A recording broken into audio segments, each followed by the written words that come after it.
Mr. President, it's always good to see you at an NGA meeting, and after so many years together, it just seems natural for you to be here. You have a long record of partnership. As I mentioned the other evening at the White House, I had the privilege to meet you for the first time in Little Rock. It was my first and one of my best NGA meetings, except for this morning. You, Governor Castle and Governor Sununu, were there in 1987 and 1988 to turn our wind waivers into national welfare reform. We're here again today to move these reforms forward. You led the efforts in NGA for one of the best block grants around, the Child Care Block Grant. You also joined with me, or I joined with you, in trying to repeal the Boren Amendment. And I want you to know we made a giant step forward today to repeal the Boren Amendment and many others. There are 6 of us still who are here. We're there for the Education Summit in 1989. We are calling another Education Summit in March of this year, on March 26th and 27th, and we've invited you to be our speaker, Mr. President. We look forward to working with you for what we consider desperately needed education reforms that meet the tests of today's world. We can point proudly to the accomplishment of our strong partnership, ICE-T, the largest block grant for a better transportation system, an expedited waiver process, and the promise to even abolish the waiver process, which every governor around here hopes we will be able to succeed on. And finally, Mr. President, a full agreement on a bipartisan basis and a strong bipartisan basis to eliminate the Boren Amendment. Thank you, Mr. President, for mandate relief, regulatory reform, and paperwork reduction. Mr. President, the power of our partnership has proven very effective in support of the people of the United States. We have come far, but we must go further. We are ready to move this partnership forward in welfare, health, education, and the environment. And this morning, as you were listening to the debate, we moved a great deal towards Medicaid relief. Mr. President, thank you for coming, and welcome back to the Governor's Organization, which you once led.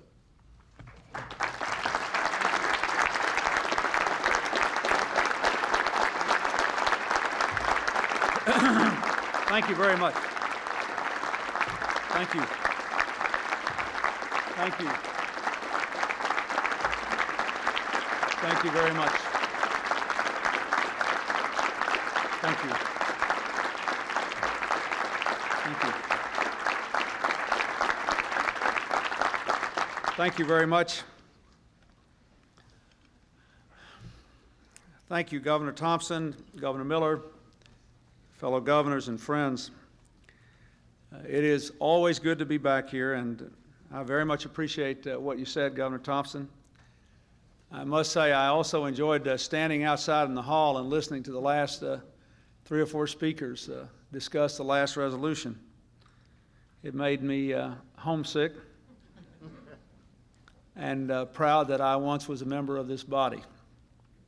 Let me begin, Governor, by congratulating you on the work that you have done on Medicaid, on welfare, and on a number of other issues.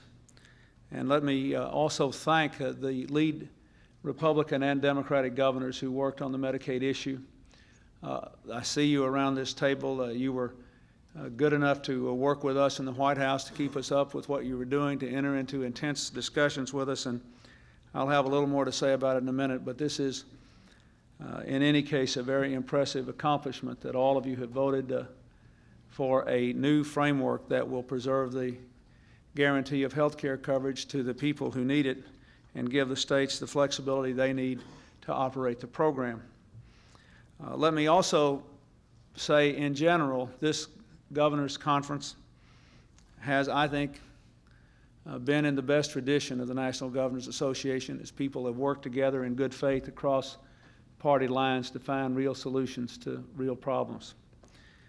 I'd also like to express my appreciation to Senator Dole for what he said earlier here today, and the genuine spirit of cooperation that he evidenced in his remarks, I must say, was also evidenced in the more than 50 hours we have spent together in discussing the budget. Like him, I believe we will get a budget deal. I didn't like everything he said about wanting to spend some more time around the White House next year. But then again, I was a little concerned the other night when Gary Morris was singing at the White House, and I discovered that Governor Thompson and Governor Engler and Governor Voinovich were checking out Al Gore's office. But it's good for America, this kind of competition. I also want to say, Governor Branstad, I was encouraged to hear Senator Dole say he thought we'd get a farm bill pretty soon. We've got 15-year high in wheat prices and about an 18-year high in bean prices, and corn's about $3.60. We need a farm bill, and we need to strike while the iron's hot so we can keep this going. This has been a good meeting for you, and it's been a good day for me. And yesterday and the day before when you were at the White House were good days, because I always enjoy working with the governors. As I said at the dinner, I think the framers would be pleased by this great debate in which we are engaged in Washington and in which you are also engaged. It goes beyond the very important questions of what government should do in our society and what we should not do, to the questions of which level of government should do certain things and how they should be done. This movement is part of the sweeping changes now going on in our society. We see that the changes in how we work and live together in a world that is dominated by information technologies and the markets of the global village are changing the way everybody does business.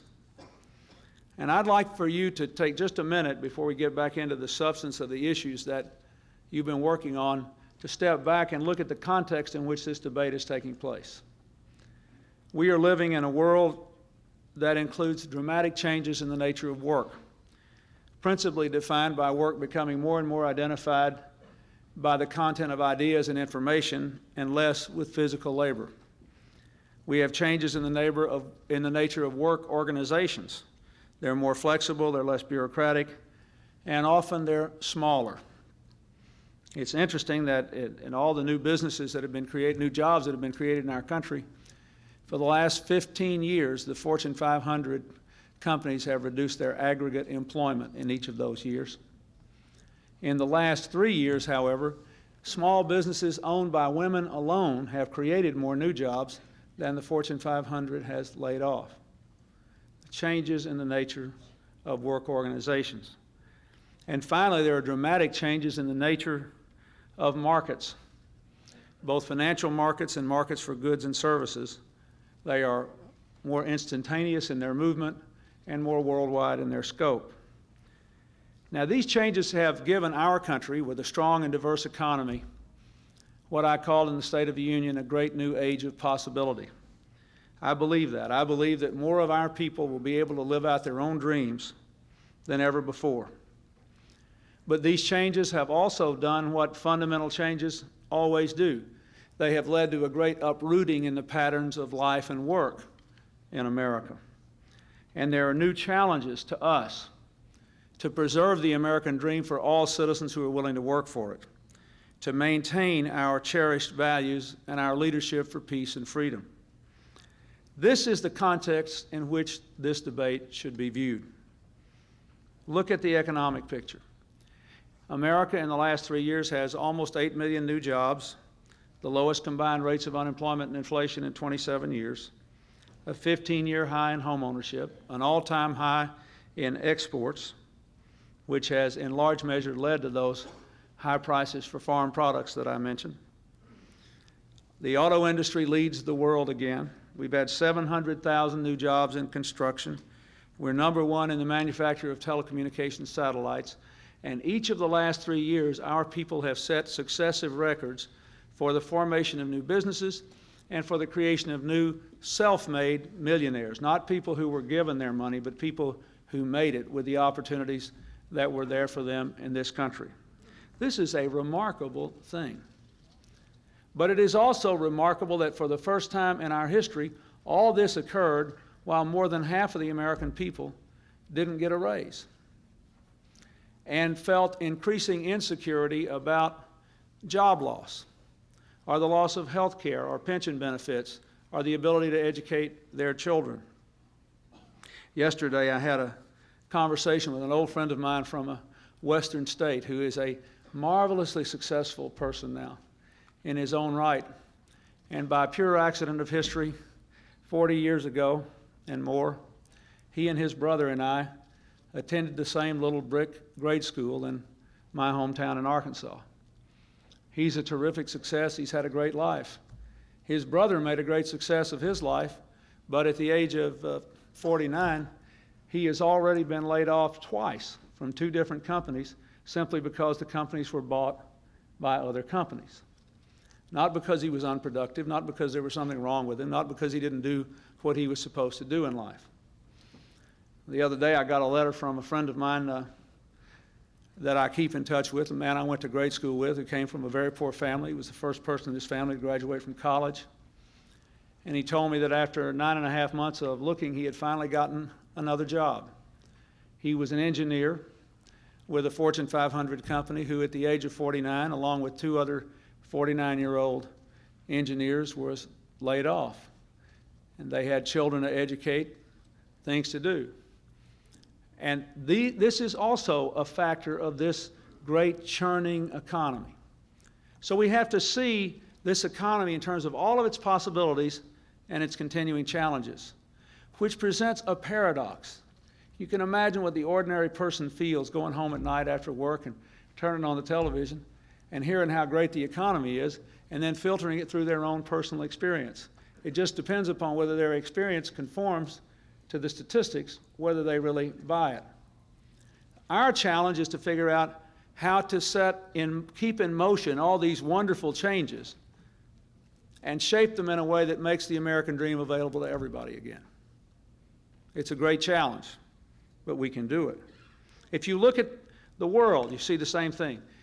America has been very fortunate, not only in the trade numbers I mentioned, but to play a role in leading the world toward peace and freedom and greater security, not only in the obvious places like Northern Ireland and the Middle East and Bosnia and in Haiti, where tomorrow, for the first time in the history of the country, they will have a peaceful democratic transfer of power, but in reducing the threat of nuclear weapons, extending the Non-Proliferation Treaty, passing START II, trying to get a comprehensive test ban treaty this year. But at the same time, we know, and we have seen in our own country, that there are new threats to our security that are a function of the age of possibility, where people can move around in a hurry, where people can get information on the internet about how to build bombs, where anybody can be a neighborhood terrorist because of the high-tech information you can get as long as you've got a computer, where someone in Tokyo can break open a little vial of poison gas and kill hundreds of people. So we have new challenges, even as we become more secure. And we see it in terms of what's happened to our ability to maintain our basic values. I am profoundly encouraged that the crime rate, the welfare and food stamp rolls, the poverty rate, and the teen pregnancy rate, and even the divorce rate are down in the last couple of years. I think that is a very good thing for America. But let's face it, we all know they're still too high. And we all know that we pay a price together because they are. So I say to you that as we debate this great transformation of government, the question we really ought to keep in our mind is, are the changes we're making going to contribute to making the American dream available to all our people? Are we going to accelerate all the wonderful things that have brought us this age of possibility and meet the challenge? Are they going to help people to solve their own problems? Are they going to help families to solve their own problems? Are they going to help communities to work together to solve their own problems? That, it seems to me, is the great question of this age. Government should change just like all other big organizations are changing, because the demands are changing, the objectives are changing. We are doing what the framers intended us to do. And in the exercise you have performed here in the last 3 days by getting together and working hard and dealing with these tough issues and always trying to consider what the human impact of the changes was going to be, you have done what the framers knew we would have to do from time to time if our great country was going to endure. In the State of the Union, I tried to outline what I think our major challenges are, and let me just briefly recount them here. I think as a people, not the government's challenges, our people's challenges. to build stronger families and better childhoods for all of our children, to open educational opportunity for every single citizen, for children and for adults for a lifetime, to develop a new economic security for all families that are willing to work for it in a way that supports the dynamism of this economy and doesn't undermine it, to make our streets safer and take them back from gangs and drugs, to make crime the exception rather than the rule in America again, to provide a cleaner and healthier environment for today and tomorrow in a way that grows and doesn't shrink the economy, to maintain our leadership for freedom and peace in the world, and especially for us, to reinvent, to change our government so that it works better and inspires more trust. I believe that the central lesson I have learned here in the last 3 years is that the genuine debate in America is not between big government and small government. We already have the smallest government we've had since 1965. It's 205,000 people smaller than it was the day I took the oath of office. We're getting rid of 16,000 of the 86,000 pages of federal regulations. We may get rid of more. It's not between government and markets. We know there has to be a mix. We know the market can't solve all problems, and we know when the government tries to solve them all, that only makes it worse. The central lesson I have drawn from the experiences of the last 3 years and from observing what is happening in our country and throughout the world is that what works in the world is what works around this table. That while we can't go forward with the idea that the government can solve all our problems, we must not go back to an era where people were left to fend for themselves. We cannot solve the complex problems of the modern world unless we work together in a genuine spirit of community, where everybody does his or her part, and where we sharply define what the role of government is and what the role of the federal, state, and local governments are, what the role of the private sector is, what the role of people in their family lives is, but where we all try to work together to enable people to make the most of their own lives and grassroots communities to rise up. That is the central lesson that I draw from every experience I have had as president. And that is the perspective I bring to the work that you have done. We know that one-size-fits-all government doesn't work. We know that the American people are not about to get rid of all government, and they shouldn't. And we do know, I believe, that we can't go back to fend for yourself, winner-take-all society. Our national government shouldn't try to do everything. There are some things that we should do, that we do directly. National defense is the best and clearest example. And our military does it better than anybody else in the world, and better than they ever have. We do have, it seems to me, when we have national challenges, a responsibility to articulate a clear national vision, set goals, challenge people from every walk of life to meet the goals, and then do what we can to empower them to succeed. In other words, sometimes what we have to do is define the what and let others, as much as possible, determine the how. That's what the crime bill does. It was clear to me when I became president that there was something terribly wrong when the violent crime rate had tripled in the last 30 years and the size of our police force had only gone up by 10%.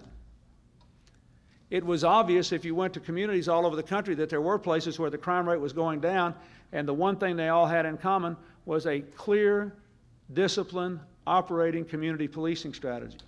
So we passed a crime bill that said we're going to have a goal of putting 100,000 police on the street. You apply for the money and you get it, but we're not telling you who to hire, how to train them, how to deploy them, what kind of community groups they have to work with. You decide. So the governor of Kentucky and I were in Louisville the other day looking at one of the community policing operations there that's driving the crime rate down. I was in Manchester, New Hampshire, looking at one of the community policing operations that's driving the crime rate down. Every state here has communities where the crime rate is going down. One of our major news magazines had a cover story with the commissioner of police in New York City talking about the crime rate going down. Said, have we found a way to turn the corner on crime? That is the kind of partnership we ought to have. I believe Goals 2000 fits that mold. The federal government's education programs are far less prescriptive now than they were in the years when I served as a governor before I came here as president. Goals 2000 is consistent with the work done by Governor Romer. It says that we should have national standards, states should agree to meet them, but the states and the school districts should decide the how. And we should give people resources and help to let them decide how, not the federal government.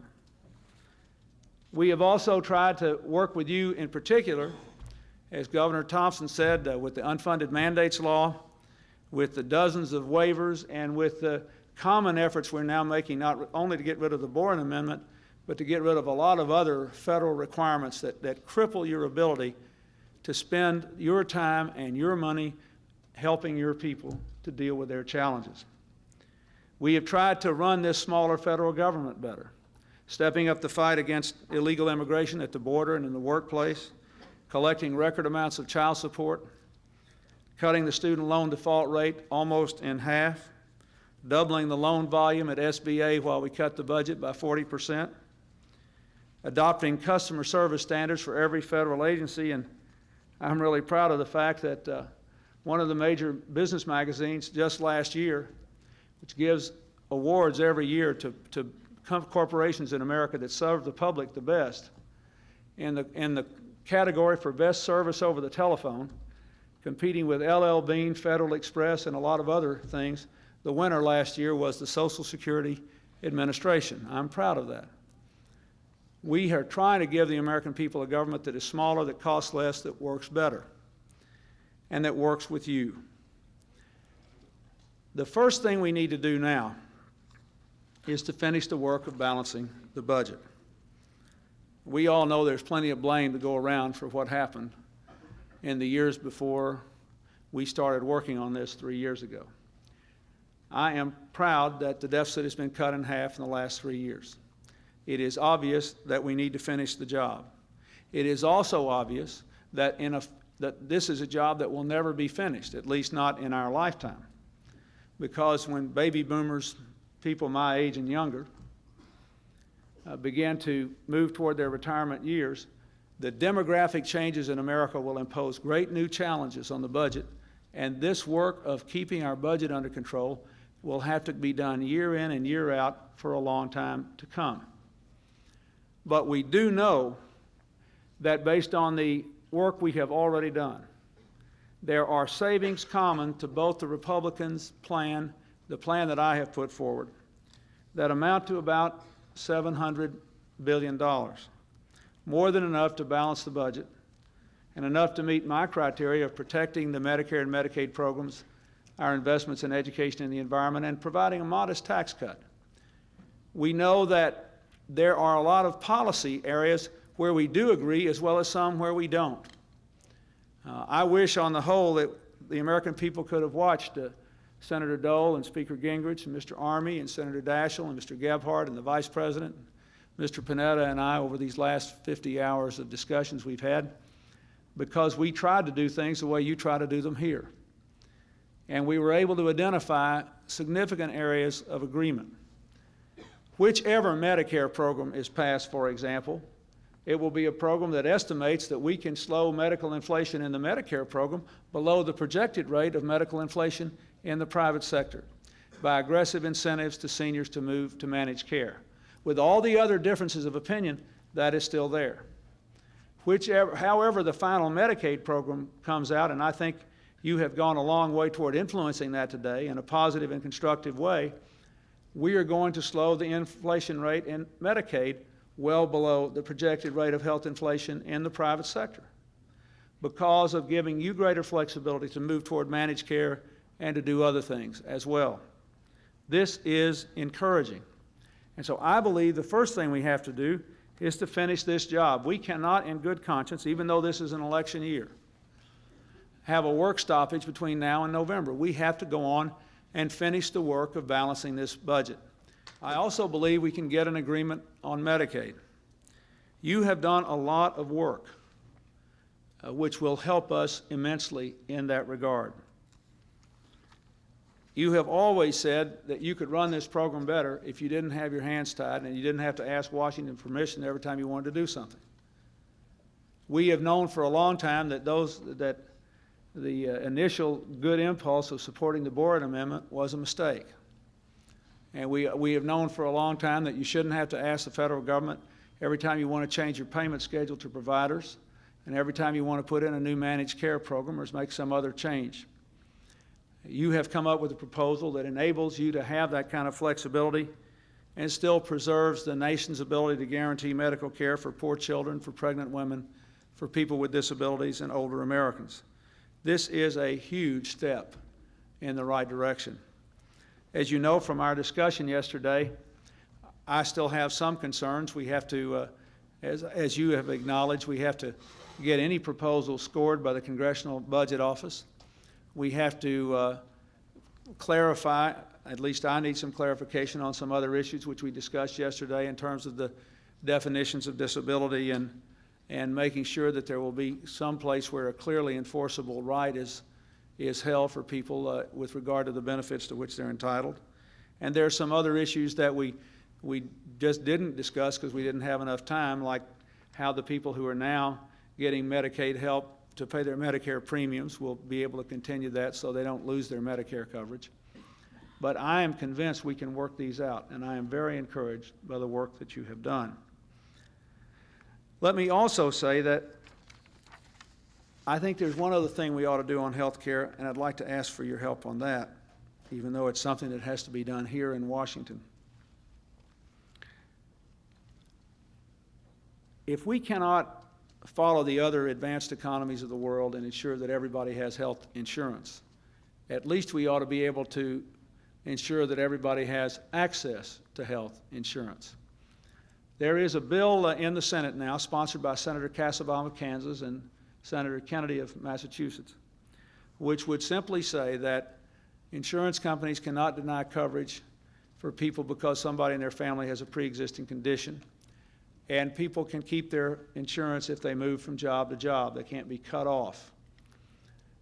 The bill would also provide incentives for pooling operations to be set up so that more small businesses can buy insurance. I know that California and Florida in particular have had some very good results with efforts in this area already.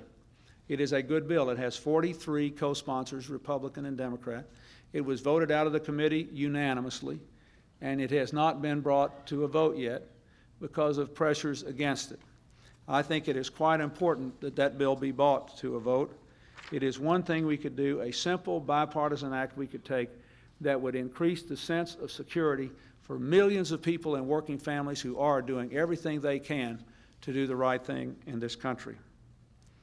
And finally, let me say I applaud the work that you have done, again, in a bipartisan fashion on welfare reform. I know you haven't, I don't think you voted on that policy yet, but we discussed it some yesterday. I've seen some of the changes you've made. I heard what Senator Dole said about child care, agreeing with you and me on that. That's a very good sign. Let me just be as simple as I can about this. I think the objective of welfare reform should be to break the cycle of dependency in a way that promotes responsibility, work, and parenthood. I believe that our objective for all Americans should be to make sure that every family can succeed at home and at work, not to make people choose. If a family has an adult that succeeds at work by sacrificing on the home front, our country is weaker, because our first and most important job, every one of us who has children, is to be good parents. If a family can only work at home when they fail at work, then our economy will be hurt, and all of our efforts to promote independence will be undermined. So everything I have done in this welfare debate has been designed with that in mind. How can we design a system that will be tough on responsibility, tough on work requirements, disciplined, but that will reward family and child rearing as well as movement into the workplace? And I think if we all keep that in mind, that we want a country where people succeed at work and succeed at home, then we'll come to answers in common, like the child care answer that the governor's recommended. We will do that. In terms of the details of running the program, and you're not having to come to us every time you want a waiver, I could not agree more with that.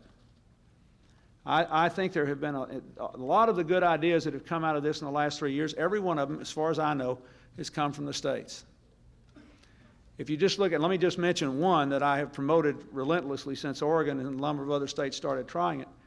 But in the areas where there are not enough jobs today, how are we going to get jobs for people on welfare? In the areas where the markets are tight, how will we give employers an incentive to hire people on welfare? One of the things that you can do now, but every one of you will be able to do if we pass meaningful welfare reform, is to make your own decision to cash out the welfare and food stamp benefits and give it in the form of a job supplement to an employer to hire somebody to go to work instead of to stay idle and draw that same amount of money. There are lots of things like this that can be done. You can do it. And I believe we're going to pass welfare reform legislation, and I think when you take a stand here today saying that we ought to, that the Senate bill was a good bill, I thought, and I thought far superior on most points to the one that came out of the conference that I vetoed, but it had some problems, and the biggest one for most states was the child care problem. You have addressed that here. And you have said, okay, be tough on people, make them go to work, but don't ask them to hurt their children. That's all any American could ever ask. And I think when you do that, you're going to give us a real chance to pass welfare reform, and I thank you for that. So I would say again, I think you've had a pretty good meeting here. I think you have contributed to the climate that will help us to balance the budget. You have contributed immeasurably to helping us to resolve the impasse over Medicaid. You have contributed to the impulse to move to genuine welfare reform. We can do all these things if we do them together. Let me say again, every time this country works together, every time we reach across the lines that divide us, we never fail. We dissipate cynicism, we dissipate mistrust, we dissipate anxiety, we dissipate anger. Every time we do that. Abraham Lincoln said this a long time ago. We can succeed only by concert. It is not, can any of us imagine better, but can we all do better? The governors always attempt to answer that question with a resounding yes. Thank you very much.